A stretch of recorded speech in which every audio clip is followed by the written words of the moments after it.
Hi everybody, and welcome back to the penultimate film in our season of poliziotteschi movies here.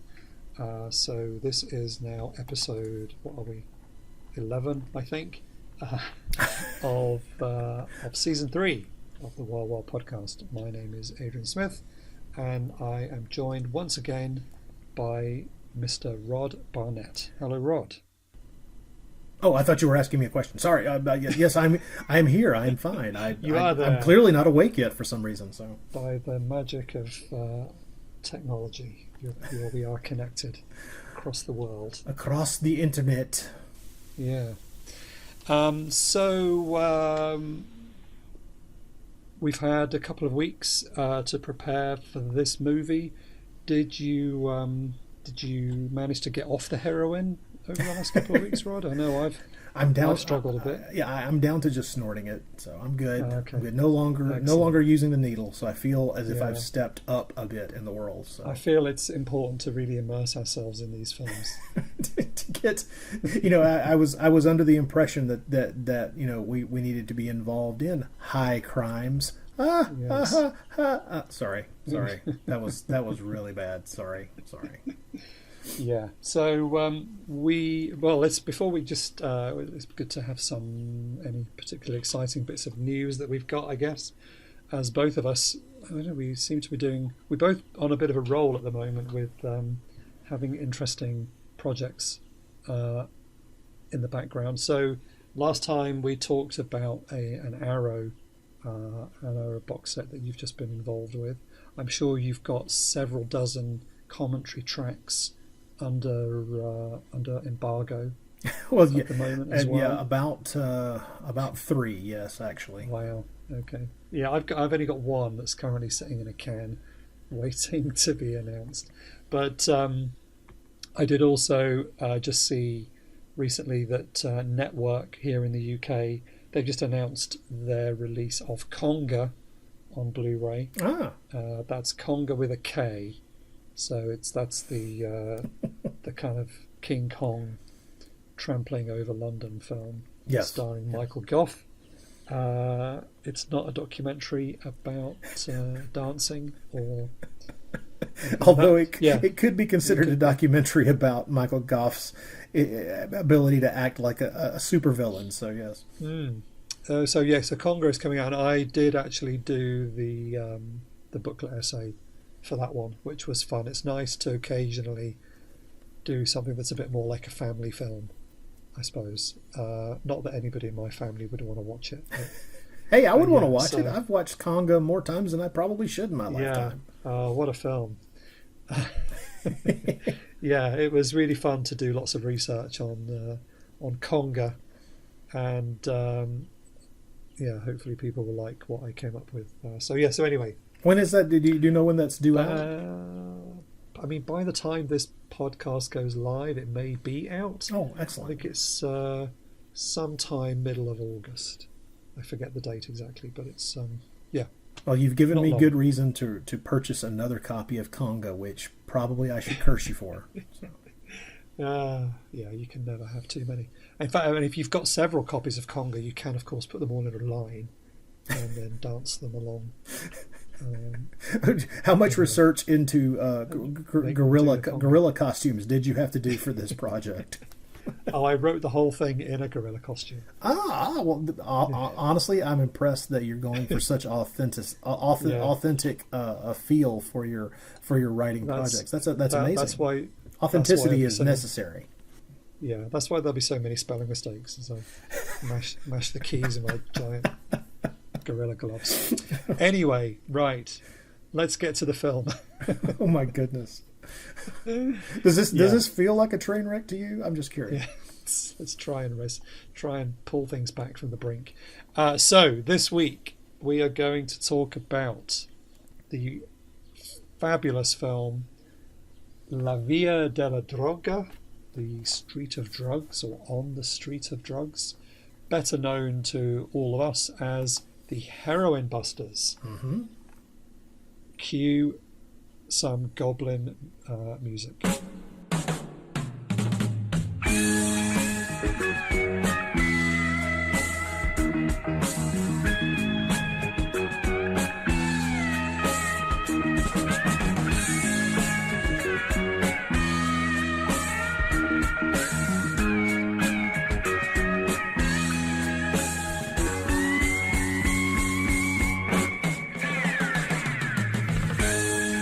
In fact, we could start off just by talking about the music there. That's probably a good idea, yeah. Goblin. I think this is our first bit of Goblin on the podcast. Our first bit of Goblin. What a way to put that. Yes, I agree. And this was like hot off the back of doing Suspiria. I think this was the same year as Suspiria. Yeah. So they were riding pretty high. They'd obviously done Deep Red as well. I think this was their first poliziotteschi movie.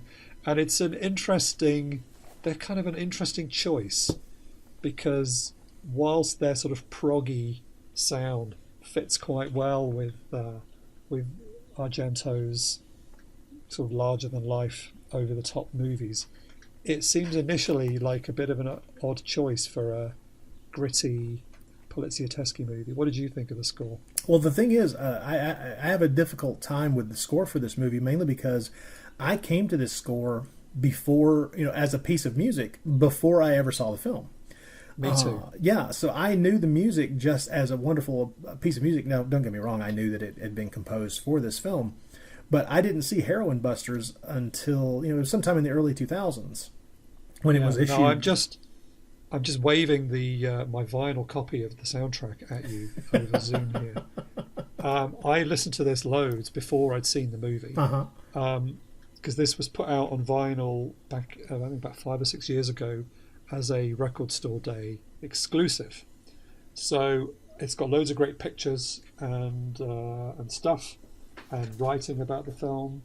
And apparently the soundtrack was never released. So even though Goblin, obviously Suspiria, Deep Red, those albums were out, but this was never put out as a separate soundtrack at the time. It was only, I think, in the 90s when a CD was finally released. Mm-hmm. And it's only this vinyl release that has all the music that they made for the film. So it's quite unusual, considering how popular Goblin were. You would have thought that a soundtrack album would have been a no-brainer. Well, you would think, but I think that probably if I had to crawl inside the rotted, fettered skull of a record executive, it would be, well, it's not a horror movie, so people will not buy it. And it's like, no, you moron.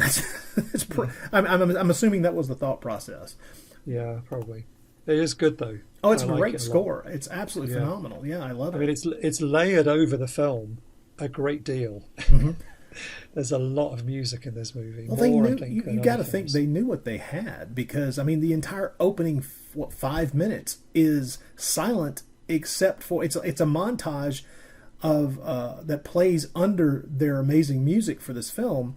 That is, that's demonstrating in detail just how pervasive and large the drug industry, the illegal drug industry, is worldwide. Yeah, we're kind of globe trotting. Yeah. Here, aren't we? Which I don't know if you want to do. I think we're in Hong Kong, and we are in Amsterdam, Colombia. Colombia, that was it. New York, and finally Rome. Mm-hmm. And we've got a cast, our two main heroes here. So in this introductory section, we see Fabio Testi, who, I don't know if his character ever actually gets a name. I don't know if he's ever... on the IMDb, they just call him Fabio. Yeah. I don't know whether they ever actually call him anything. But he's basically he might be just called Fabio. Anyway, he's involved in picking up drugs. Meanwhile, there's this other guy who is some kind of drug dealer in Colombia. In Amsterdam, we see Enzo Castellari himself dealing drugs outside a sex shop in Amsterdam, which I thought was really funny. You always wondered about that guy, right? I mean, he's a film director. He's probably doing no good, right? Now, I have an Enzo Castellari story actually. Before we go further, I have met Enzo Castellari. And I have many reasons to envy you, and this is just another one. So he, although it's not as good a story as it could have been. So he was making an appearance at the Cine Access film conference about 10 years ago in London, and I had arranged to do an interview with him, which I was really excited about. I was going to interview him that day when he was introducing a screening of Bronx Warriors. And so I had a quick chat with him before the screening, and he didn't seem to have anybody with him who was kind of managing what he was doing that day. So anyway, my understanding was that once the film started, he was going to leave, and then we would do our interview whilst the film was on. That was what I thought the plan was. Right. So I had a quick chat with him beforehand. I took a photo of him actually that I was quite pleased with. I'll tweet it out at some point. And he signed my Betamax copy of Bronx Warriors. But so we went in there and he introduced the film, and then the film came on, and he just sat and watched the movie. And he didn't leave, although he was looking at his phone. And I thought that was really funny. That's the first time I've been in a film in the cinema where the person looking at their phone was the director of the movie. He knows this film. It's not a big deal for him. He's seen it before.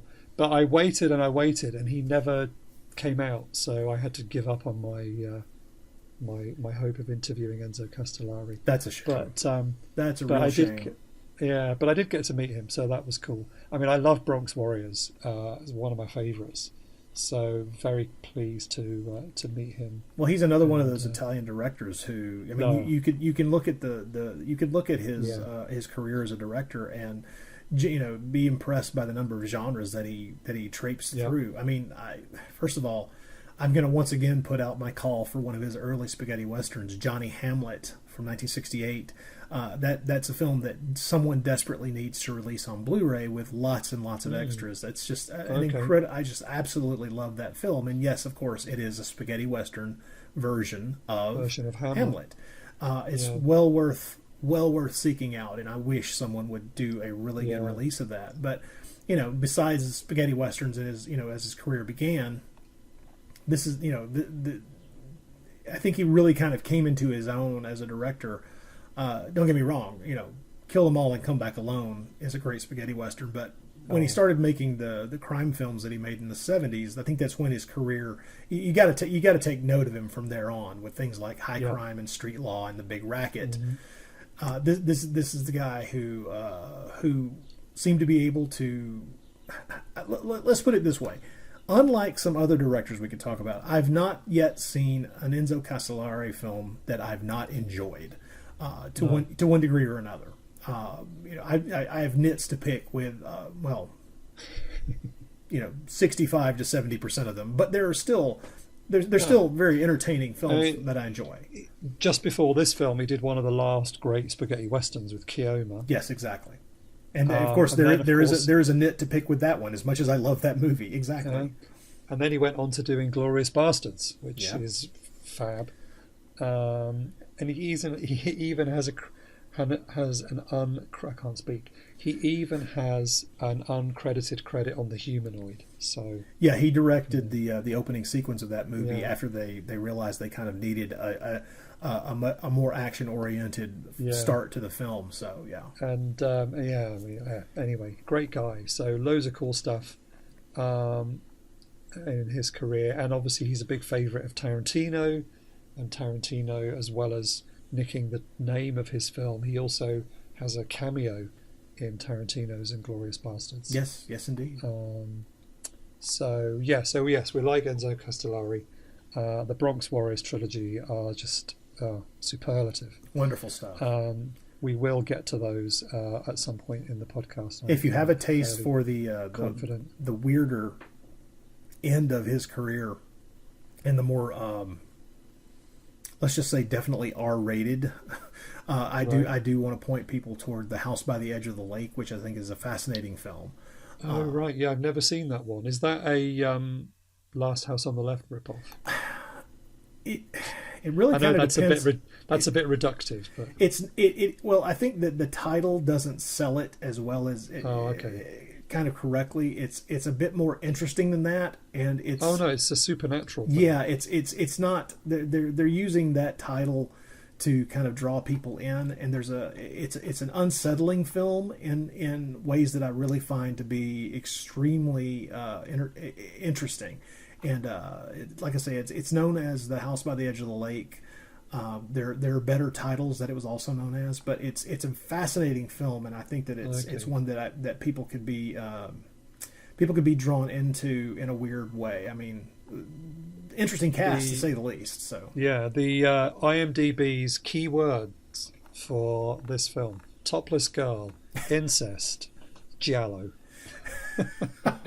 There's nothing like the internet to really reduce things to their bare components, so to speak. But there's a lot to be impressed with in his entire career. Good. So until I get Johnny Hamlet on Blu-ray, no one will hear the end of it. So, have you done The House on the Edge of the Park on the Neshicast? The House on the Edge of the Park, or The House by the Edge of the Lake? Sorry. The House on the Edge of the Lake, which is near the House on the Edge of the park. Well, they're all in the same. I think they're in the same neighborhood and near the same body of water. So yeah, the House by the Lake film. That's a Spanish co-production. So I have not done that. Okay.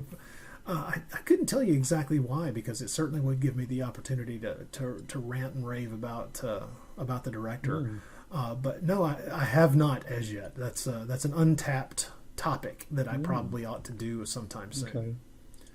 As I look across the ocean at someone who could possibly do a podcast with me about that film one day.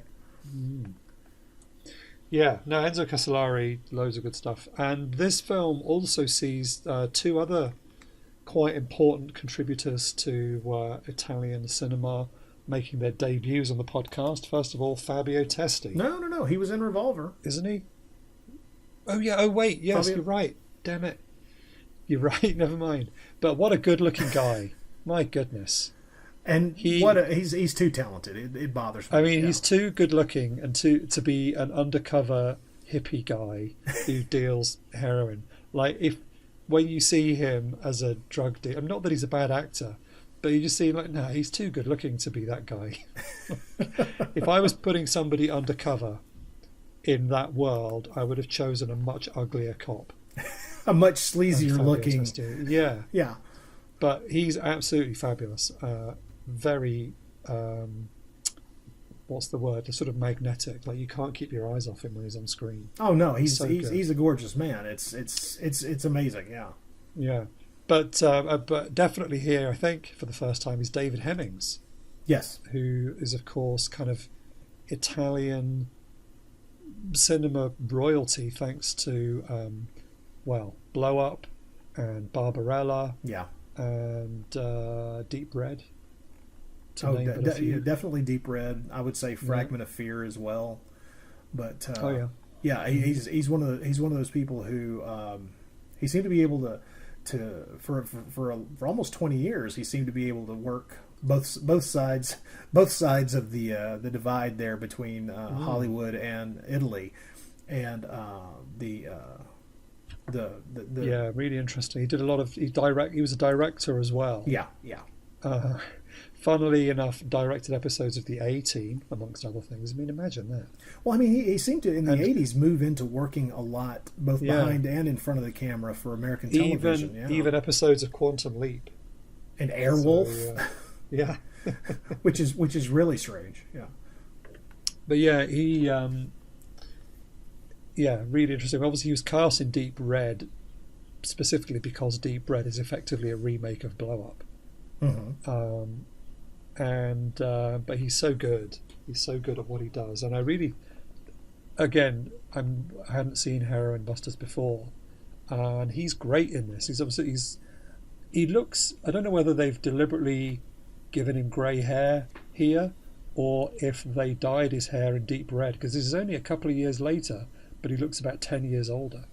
Yeah, I'm not sure. It's I hadn't really thought about that, but you may be right. To me, he looks like the David Hemmings that I'm used to seeing from the late '60s all the way up through the early '80s. But yeah, you're right about the hair color. I hadn't thought about that. Yeah. Very good. And also but we do have somebody returning to the podcast here. Oh, our very own Sherry Buchanan. This is true. The star of the wonderful Escape from Galaxy 3. I knew you. I mean, there's just no way we're getting past Escape from Galaxy 3 ever. If there's any way to bring it up, you're doing it. Yep. And of course, What Have They Done to Your Daughter? She's also in that one. I don't know, Rod, if you've had the chance to, and there's no reason why you should, whether you listened to my episode, which I recorded in Italy. But I did actually go to Sherry Buchanan's house. Yes, I did. I did listen, and I was disappointed. Well, I mean, you did discover that you were right about the location, but you did not get to actually. But she wasn't home. Stalk her. How cool would it have been if she'd have answered the door? It would have been amazing. Who's this guy? Why is he recording this conversation? And thank God the police have been called. Something like that. Yeah, she's busy pressing a panic button. It's another fanatical fan of Escape from Galaxy 3 at the door. Help me, please, police officer. That would have been, I should have had an Escape from Galaxy 3 t-shirt on, then she would have known that she was going to be completely fine. But I haven't written her a letter yet, but I'm going to do that. But anyway, she's back in this one as well, which I was pleasantly surprised to discover. So the Heroin Busters, so we've started off with this globe-trotting kind of trail of how heroin is getting to Rome. Yeah. And then the story sort of settles down, and we are in Rome for the rest of the film. And it actually takes a long time. I don't think this is too much of a giveaway because it's in all of the plot descriptions, but the film doesn't actually reveal that Fabio Testi is an undercover cop for a good half an hour or so, which I think is quite clever. So it's almost a shame that all the plot descriptions tell you that that's what he is, because if you didn't know, it's a really good twist. Yeah. So if I was showing this film to somebody for the first time, I would not reveal that bit of information. I would keep that to myself because I think it's fun not to know that. But of course, we've just ruined that as well. I was about to say, well, too late for the spoiler warning. Don't. But if you look at the box, it's literally on the back of the box as well. So there's kind of no avoiding it unless you can just blindfold somebody and bring them into the cinema. And they've never seen it before. Maybe they would appreciate that. But the way that it's revealed that he is an undercover cop is really fun. What do you think of the tone of this movie? It's quite serious, but at the same time, it's just basically a big chase movie. Yeah. And there's not that much plot, and it's just like Fabio Testi being fabulous Fabio. That is a good way to put it. Yeah. I'll be honest. I've always felt that the Heroin Busters is.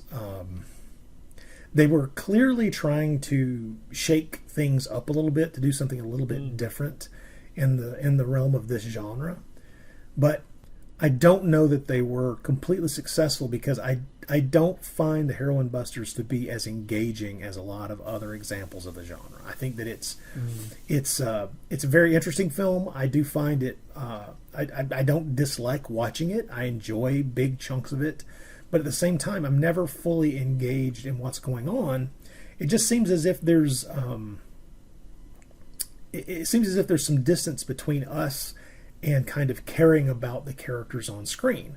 There's no hook to make us really kind of be concerned about either the safety or the circumstances of the characters that we're watching. And that's kind of odd. I think some of that I've spent a few days trying to figure out what it is that kind of makes me feel as if there's a sense of distance between me and this film where I don't fully engage with the characters. And I don't know if it's because they were going for that kind of tone. I mean, the movie does start off with the feel of a really well scored documentary. I mean, where we're being showed the worldwide drug trade to a degree, with some really great music underneath it, and then we're slowly introduced to our characters. But there's a sense of disconnect in a weird way from what's being portrayed. For instance, David Hemmings plays the cop who is essentially the only guy who knows that Fabio Testi's character is an undercover cop. He's so deep undercover that they're going to make sure that there's no way this can leak out, both for his safety and also to make sure that what they're trying to do actually succeeds. Although if something happened to David Hemmings, like if he got shot, Fabio Testi would be screwed. He'd be done. I mean, it's like, how do you convince somebody? Look, I need you to look in the files. You will find. I am an undercover cop. I am a cop. I swear. Yeah, whatever. But the that's not gonna help him in the middle of a gunfight. So that's for sure. No. But because we start to realise that there's every chance that Fabio Testi is going to get shot by the police. Who don't know who he is. Exactly, and it's necessary for what they're trying to do, but it still doesn't change the fact that there's real danger involved with this character, who is a good guy. He is someone who's trying to stop this. But the strange thing, I think part of it is that we're kind of kept at a distance from the Fabio Testi character. We're much more watching him do what he's doing without ever really engaging with him on an emotional level. And also the same is true with the David Hemmings cop character, where there's like about a 30 or 35 minute long stretch of the movie where Hemmings isn't even in this thing. He's just they kind of nod toward him and introduce his character, and then the focus goes on to Fabio Testi's adventures in the underworld, trying to do what he's doing. And that's we for a long period of time you would not be you would not be wrong in thinking, is David Hemmings in this film? Wait a minute, did I remember, was he at the beginning of this movie? I don't remember. I don't ever feel completely engaged by the film, even while I'm impressed by it and I really like big chunks of it a lot. There's a big section of the film where basically Hemmings is out of action and it's left to Fabio Testi. I don't think it's too much of a spoiler to say that the last act of this film is a chase. Basically. And it's almost the last. And it's really great. It's like half the film, maybe. Yeah. It's astonishing, yeah. The last half hour of this movie is brilliant. Yeah, but Hemmings is nowhere to be seen. Yeah. They just left it all. And Fabio Testi's doing all of his own stunts, including, and again, I don't think this is a spoiler because it's in the trailer, he's also a skilled pilot, it turns out. And this must be the first film, maybe outside of a James Bond film, where there is a chase between two planes. It's weird. And it's great, and it looks so dangerous. But Fabio Testi is flying the plane himself, and the actor playing the bad guy who he's chasing is also flying the other plane because he was just Fabio's flight instructor. And so he's not an actor. In all the other scenes, he's doing his best to act, but he's basically there because he can fly a plane. So the final big chase that kind of starts out on foot and then becomes a motorbike chase, ultimately becomes an airplane chase, is really great. Yeah, the number of chases in this movie is really impressive. Yeah. But I know what you mean about the sort of lack of character development. Yeah. But it's so fun. There's like chase through a subway, tunnels. Well, think about the number of different kinds of chases. It's almost as if the movie was constructed just to have a series of chases. Which, don't get me wrong, that's good. That means it's almost better constructed than Cannonball Run. But essentially, we start out on foot. Go to, I think, first a motorcycle, then a car. Oh, yes, there's a car chase as well. They basically just picked a load of cool locations and then thought, what can we do? And according to the interview on the Blu-ray with Fabio Testi, he said that basically Enzo Castellari didn't do any planning or storyboarding or anything like that. He would turn up at the location and then look around and say, okay, this is what we're going to do. A big sequence in this chase takes place at the Baths of Caracalla, which is a massive Roman ruin. It's really spectacular, actually, and it's just outside Rome. Mm-hmm. And I'm sure that if they went there today, they wouldn't be allowed to ride motorbikes around in it in the way that they do in this film. They're up and down staircases and doing jumps over stuff. But it's a really spectacular location, and it looks like there's some kind of, it's used as an opera house or something, because there's a big stage in the middle. Yes. That they also have some action on. That whole chase sequence, it's phenomenal. It's one of those things where you forget at a certain point exactly what's going on, because you're so wrapped up in the chase. It's so effectively done. That's something that Castellari was so good at, was putting action sequences on screen. He knew how to do this. It's really amazing to watch. And I think half the cast are Italian stunt guys. I know one of the guys who plays one of the drug dealers was Fabio Testi's stunt double. And a lot of the guys that are cast are just stunt performers. So that when there's a brilliant chase, part of the chase is around a building site, and it looks really dangerous. If you step just slightly wrong to the left, and you're going to plummet to your death and land and get impaled on a bunch of iron rods or something. It looks really dangerous. So a lot of the guys that were cast were stunt performers, specifically because of obviously what the last half of the film was going to be and what they would have to do. Well, there are more than a few places in this movie, at least 4 or 5, where I'm watching, and there's no doubt. I mean, Castellari's making sure the camera is capturing the fact that this is Fabio Testi. This is the actor doing this stuff. When there are several moments in the film where I'm just thinking to myself, oh my God, there's no way in hell I would have my main actor doing what he's doing right in front of me, because one slight misstep and there's one errant breeze, and we're going to have to shut this thing down. Yeah. It's really something. So we haven't really said that much about the plot, and I guess partly we don't really need to.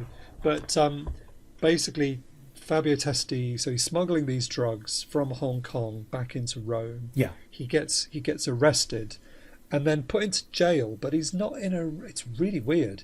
It turns out to not be in a real jail, but he's in some kind of, I don't know what it is, like a barn that... Well, it's clear this is where he's supposed to be. Yeah, he's being kept off books. Right, because David Hemming's character he works for Interpol. And so this is something that is a cooperative thing going on between a couple of different countries, clearly, as they're trying to trace this drug trade back to the source, to the buyers, to the people who are actually importing this stuff into Italy. And so there's this they kind of only make a nod toward some of the difficulties that David Hemming's cop character is having, trying to keep this almost fractured group of cops moving in the same direction. So he's being kept, and then they bring in this other guy who's done for dealing heroin outside of school gates, and that he gets beaten up by loads of angry parents and then brought in. But it seems to be this was all part of the plan, because Fabio then makes friends with this guy and helps to escape. This is the Giulio character, who's also it's pretty easy to get on this guy's side, because he's also a junkie. Just got to give him some drugs, and he's your best friend. And they escape, and it turns out that his girlfriend is our friend Sherry Buchanan, playing Vera, and she is part of this experimental theatre group or something. I'm not entirely sure. There's an experimental theatre troupe here involved, but the theatre is also basically just where all the drugs are. Yep. And so Fabio he's basically trying to climb the ladder to get to who is ultimately responsible for the drug trade. That seems to be his goal, and David Hemmings is kind of helping him in as much as he can to get there, and that's basically where we just end up with this massive chase in the end, as he's going after the guys and then ultimately the main bad guy. But in the meantime, we also get some gratuitous exploitation. It turns out that of a lot of different types. Yes. yeah, to make money so that they can buy more drugs, Vera sort of pimps herself out to rich women. I think is what we're supposed to assume there. Well, yeah. I mean, we get a completely extraneous and unnecessary lesbian sequence. Yes. I think that sequence is purely there just so they could have some photos of that in the publicity materials. Probably so. But bless her, she's game, isn't she, Sherry Buchanan? Your admiration for Miss Buchanan, it bubbles over. It really does. Well, actually, I'm just on the Heroin Busters page on the IMDb, and it's just playing connected trailers now. And it was just playing the trailer for Dr. Butcher, MD, Medical Deviant, also known as which one is it? Zombie Holocaust, and she's the star of that as well. So just being reminded of some clips of that. She was great. She had a short but interesting career. I mean, what have they done to your daughters? Yeah. Tentacles, Heroin Busters, yeah. The Last House on the Beach, which is yet another of those films using the last, which is just near the Last House on the Lake. Yeah, well, it's down the road a piece. You got to get to the ocean for that one. And by the way, that is a nasty piece of work. Last House on the Beach is a vicious little mean-spirited film. And then, of course, the Emmanuel and Joanna. In '79, and Zombie Holocaust, and of course your favorite film of all time, Escape from Galaxy 3.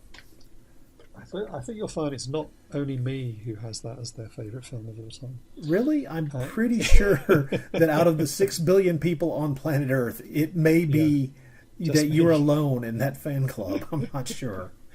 Oh dear. So so there's not a lot of plot, but there is a lot of cool action.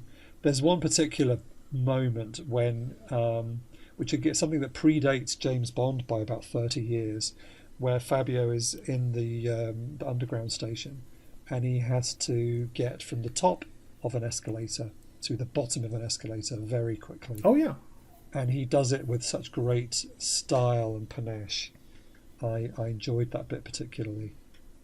It's what I love is there's a lot of fun stuff here. I do wonder, and this would be a question for Mr. Testi himself, and he may have already answered this, but during especially the on-foot portions of some of these chases, it seems as if they're filming some of this in real time, because Testi looks like he has run a freaking marathon. Yeah. And one of my favorite little moments of just watching an actor keep his shit together is when he gets to that point where he's about to start running up those stopped escalators. And he gets a few steps up, and he looks up, and he just stops for a moment, and he's panting, and it's clear that he is wrung out, and he just looks up, and he looks down at the ground, and he's just it's clear the thought going through his head is, oh my God, what have I done to myself? Yeah, how is he still standing? Yeah, he looks like he's run a marathon. It's kind of amazing, and the of course the physical capabilities of the man are astonishing. He is this tall, Italian god. He's amazing to watch, and he's all of the stunt work and all of the running, all the chases, all this stuff that is so and the flying. That's the thing that got me when I realized, hang on, he's flying that plane as well. Like, how is there nothing this guy can't do? This is turning into the Fabio Testi love fest. Well, I was very impressed with the fact that by the time they introduced the fact that he's sitting down in this plane and it's clear he's about to steal this guy's plane to go after the criminal scumbag who's just taken off with the drugs. I was happy that Castellari is not crazy in that he has Testi get into the plane and then start looking and start fiddling with things on there, so it becomes evident that this guy is at least learned enough about what it takes to fly one of these things, that he knows what to check for and how to make sure that the thing is actually ready to fly. I was happy about that, because if he just gotten in and we cut to him cranking the engine up and flying, it's like, come on, give us a little something. And thank goodness we do get those few seconds inside the cockpit to give us a sense that no, this guy has been trained. He does know how to do this. But I do have This is a feeling I've gotten each time I've watched Heroin Busters over the years, and it may relate to one of the reasons why I consider this to be not one of the best of the genre. And I don't know, you may balk at my description of this, but the last half hour of this movie, as we say, is this massive chase that starts out on foot, goes to motorcycles, ends up in cars. And then eventually, segues bizarrely into planes, into prop planes. Yes. And so what we end up with here is this incredible end sequence of this movie, which is don't get me wrong. Technically, it's a joy to watch, but structurally, I think that the movie has the perfect climax, and then we get the airplane chase. Yes. You agree? Yeah. You agree? Oh, I mean, it's only there because Fabio could fly a plane, and then he says that in the interview. Basically, okay. Yeah. Castellari knew he could fly a plane, so he was like, "Oh well, we've got to have a plane sequence then." This is the only reason. It doesn't need to be there at all. But I'm glad we're on board here, because the fantastic chase that ends up with them at that huge outdoor kind of amphitheater stage area. That would have been a good place to end. That gunfight, that really tense, well done gunfight in that whole area there. That's just the perfect ending. And Castellari shoots it as if this is the climax of the film. That wonderful above looking down shot as the final act of that sequence plays out is just cinematic as hell. It's wonderful. It's such a good ending. It is the great ending to the film. It's one of those images that you could end the film on and have the credits play over, and it would be really really memorable. And then but the fact that it continues on for another 7 minutes or so to have this airplane sequence, it really feels anticlimactic, and it's one of the things that I feel kind of weighs the film down to a negative degree, because as interesting as it is to have the film do this, it feels as if we're watching a coda. It's not a good ending, in my opinion.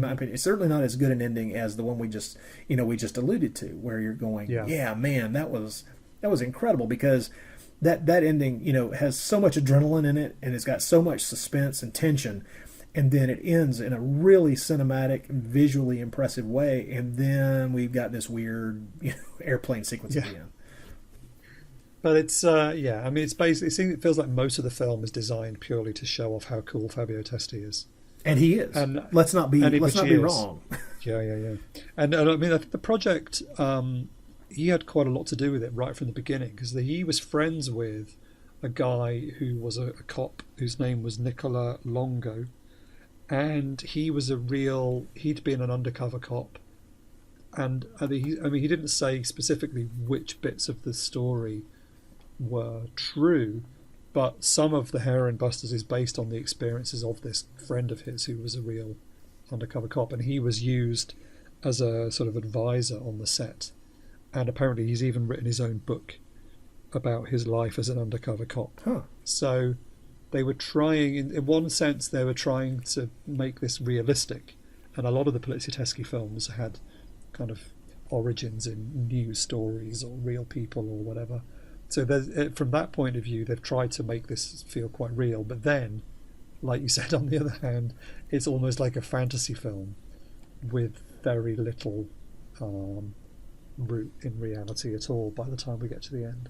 Yeah, don't get me wrong. I would recommend this film, especially absolutely. if you're interested in the genre. But I mean, the main reason to watch this is to watch the super charismatic Fabio Testi swagger his way through this movie. I mean, that's what this movie's centerpiece is just how awesome he is on screen. That's absolutely what it boils down to. He really was, and still is, probably. I don't know. I haven't seen him in anything recently, but he is still working, I believe. Yeah, he's one of those guys who I would love to meet just to shake his hand and thank him for his work. I mean, he's just he is one of those still, thank goodness, living legends. Yeah, no, he's really cool. So the film has just recently been put out on Blu-ray over here. I don't know. Presumably, the box set is also available Yeah, the set in the that's US. come out with it's paired got with the big racket. Yeah, so it's kind of a Fabio Testi double feature in a way.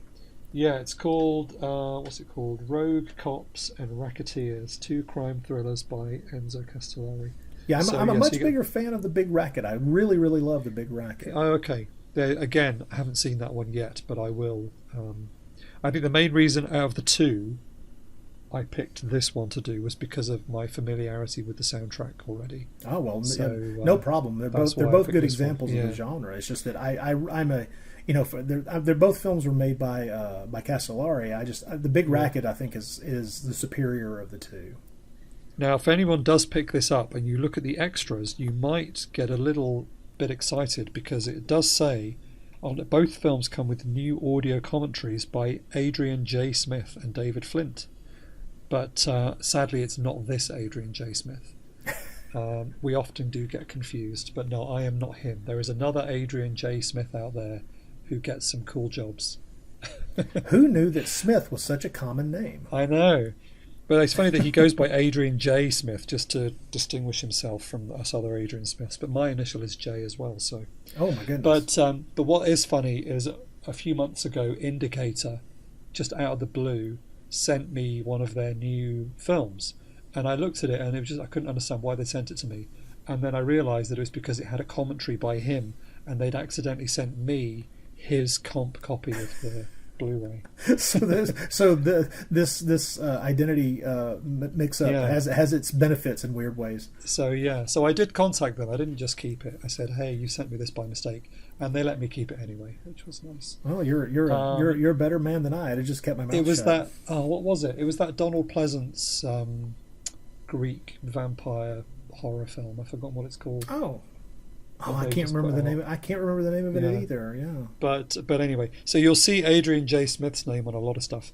Now, Arrow used to ask me to do things, and then when I think they realised I wasn't him, they stopped asking me to do things. Which I think is a shame, and you've more than proven your capabilities in these areas, sir. Yeah, it's funny. But anyway, so it's not me. But I'm glad that we had the opportunity to talk about the film on this podcast. It just occurred to me. You know how you should immediately start branding yourself as Dr. Adrian Smith. Wow, there you go. Just to distinguish myself from him. Yeah, exactly. Yeah. Plus, by putting "doctor" in front of your name, you're bringing a certain level of pause to the people making that choice, right? That's true. He did write a book about the Giallo. So there's a book out there. I think it's called Blood and Black Lace by Adrian Smith. So if anyone has that book, that also isn't me. I could be actually just... People might be turning off the podcast now in droves. Saying, what? I thought it was that other guy. I thought it was a rip-off. Yes, it's the wrong Englishman. Damn it. It's the wrong guy. Anyway, but so it's out there on a lovely shiny Blu-ray with lots of really good extras that I haven't had time to watch all of them, but I did watch the Fabio Testi interview and it was really good. So yeah, that's it, I think, for the Heroin Busters. Lots to enjoy here, as well as interesting things if we could do our own edit of the film, we could tighten it up a bit, and it might even be better. I don't know. I might sprinkle more David Hemmings throughout it. Yeah. Oh, there's a really funny bit we haven't mentioned where he has to hitch a lift and nobody's stopping for him, but he ends up getting a lift with this woman. Oh, and it's after he's been shot. It's after David Hemmings has been shot in the arm. Yeah, and he's holding on to her, and basically, I mean, I don't perhaps want to spoil it, but if he was a cop and if he grabbed hold of somebody on a motorbike like that these days, he may not be a cop for much longer. True. Well, I mean, what's funny is he realizes what he's done because she accelerated, and so he grabbed her, and he immediately apologizes, and she kind of laughs and goes, "Oh, it's not bothering me." Yeah, she's like, "Hold on tight." So he does. Anyway, so yeah, he's good, and it would have been nice to have more of his character, but he does. He does what he needs to do, let's say. Yeah. So. That's the Heroin Busters. We've got one film to go, which is Magnum Cop. That's going to be our last one for the season, so do come back for that in a couple of weeks. Just out of curiosity, have you seen that movie yet? Nope. You know, I can't. Here's the horrible thing. I think I have, but I can't remember. See, I could have. When I made this list, I think I said this before. It was primarily based on what I already had in the cupboard, but also a couple of other things that I didn't have but I could find. And Magnum Cop I picked purely because it's got Joan Collins in it. So it might be terrible. I've got no idea. We'll find out together. Sounds good. But when I had to write an essay on Joan Collins for another network release last year, and so I was intrigued reading about some of her lesser known credits at the time. So that's why I thought we'll go out with Joan Collins and the final film of this season. So if you want to play along at home, then find yourself a copy of Magnum Cop. That is the weirdest reason to cover a film I think I've ever encountered. What? Because it's got Joan Collins in it. I think that's the best reason to cover a film. Honestly, I'm along for the ride. Clearly. Yeah. So thank you everybody for listening. Please do like and review and share and all that good stuff. There's a new well, I say new, it's probably not that new, but there's a platform I recently became aware of called Podchaser, which I've been enjoying getting into. So if you want to, you can find us on podchaser.com. And what's cool about Podchaser is, as well as rating and reviewing us, which would be nice, you can also, obviously you can listen to all the episodes, but you can build up a list of all your favorite podcasts, and it's kind of like the IMDb for podcasts. So you can see who all the different creators are and see what other podcasts they've been in. So I've been compiling my own list of podcast credits on there, which has been fun. Apparently I have about 80 hours worth of podcasts out there, which is slightly worrying. I imagine yours is in the hundreds though, Rod. So, yeah, considering that I've produced a few hundred episodes on my own and then guested on a bunch of other shows as well. So I'd love to see at some point when you have time for you to create your own I've been thinking about it. Profile and see how it's really interesting to see just what you've actually been in. But anyway, it's a great platform and you can find Wild Wild Podcast on there. And anyway, but there's lots of other anywhere that you listen, if you can rate us and leave a review, that helps us a lot. You can also buy us a virtual coffee now. You'll find the link in the notes. And I think that's probably about it for now. So thank you very much for listening, and we'll be back soon. Bye. Bye, everyone.